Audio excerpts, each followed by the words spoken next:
Thanks for being with us here on Business Now. So let's go to the broader implications of the Trump tariffs. Remember, global inflation after COVID was sparked by this chart here, container prices. The disruption of trade caused inflation and interest rates to spike around the world. And guess what Donald Trump has just done? He's disrupted trade.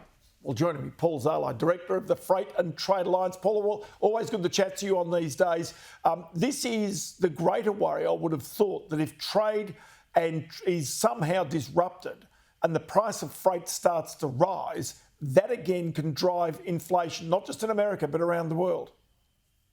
Yeah, you're spot on, Ross. And thank you again for having me. We always seem to go from one crisis to another. So, when we got the geopolitical tensions and even what we had with the Red Sea closure, that was relatively easy to predict because we understood the longer voyages and everything required there. But this is going to throw the world into a total spin.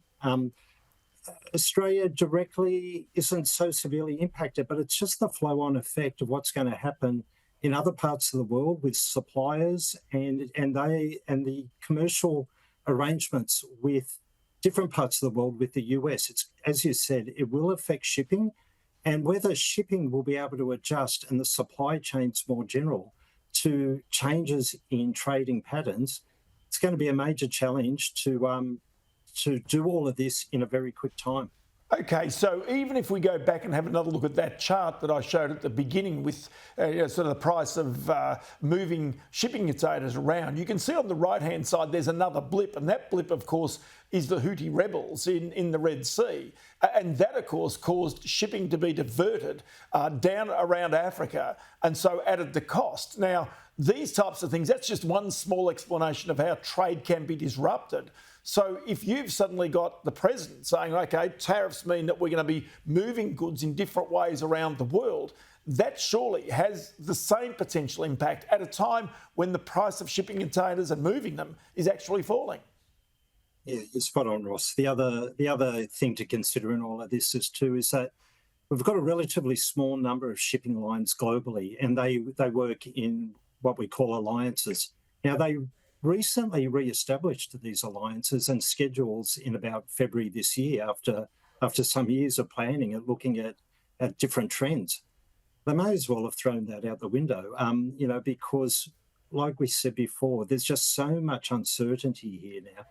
Everything that Trump has put in place, we can probably deal with, but it's just the magnitude of the change all at once affecting every nation in the world.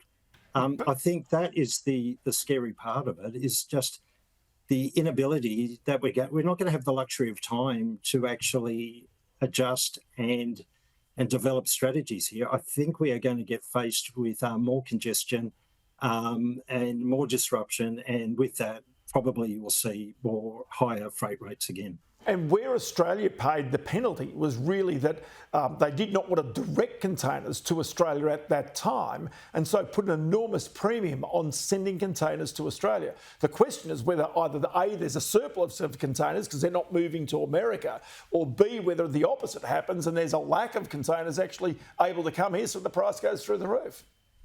Yeah, I think we'll be able to adjust now. It's a different economic time. So during COVID, as you said, we didn't really know what was going to happen, but the explosion of trade, just with all the stimulus that governments around the world put in, we really felt the impact of that. At the moment, there is spare capacity. And in fact, what we have seen is a lot of shipping lines, what they call blanking or cancelling voyages, just so they can maximise the return on those vessels. So I think there is the capacity, but I think it's just going to be more the change in trading patterns and the ability for not just the shipping lines to adjust to that, but for the different infrastructure, the ports around the world, whether they'll be geared up and be able to manage whatever changes in trading patterns we see. I tell you, it's going to be fascinating to see exactly the way in which this turns out, Paul, because as we indicated right at the beginning, it is actually the price of shipping, of freight and of containers that can determine the outcome of inflation and therefore of interest rates. Paul Zalai, the Director of the Freight and Trade Alliance. As always, great to chat to you, Paul. Thanks again, Ross.